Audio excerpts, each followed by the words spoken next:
This is Jim Emter, Van Ahn Co, Alexandria, Minnesota, with your closing grain and livestock comments for September 4th, 2020. Corn market up 4 1/4, beans up 2, Chicago wheat down 3 1/2, Minneapolis down 4 3/4, Kansas City down 3 1/4.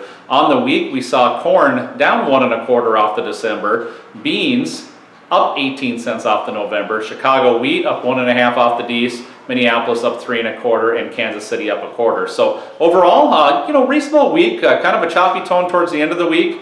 Really the big undertones next week are going to be focused on weather. We've got some rain coming across, potentially Iowa and Illinois here as we work through this long weekend. As we come back on Tuesday, we're going to see what the outlook looks like at that point.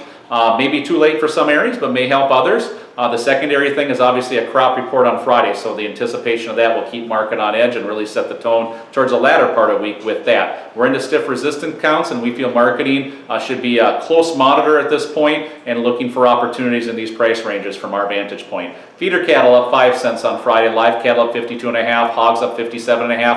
On the week, we saw feeder cattle down 391, lives up 147 1/2, and we saw the hog market up $4.10. So really an environment here for the live cattle. We saw cash trade down to 102. When you looked at the base, 104 to 108 was last week's trade, so a little bit of fade there. We saw exports a big miss. We saw cutout stronger, so really kind of a mixed mess there for the live cattle environment. On the hog side of things, we've got hogs into the 200-day moving average. We did have good cash undertones here, indexed at 57.51, so we're seeing a market come to fruition, get to second price counts, but we feel marketing in the third and fourth quarter need to be strongly on the horizon here for hog producers. This has been Jim Emter, Van Ahn Co, Alexandria, Minnesota. Trading in futures and options involves risk of loss and is not suitable for all producers. Past performance is not indicative of future results. This is a solicitation. Have a great weekend.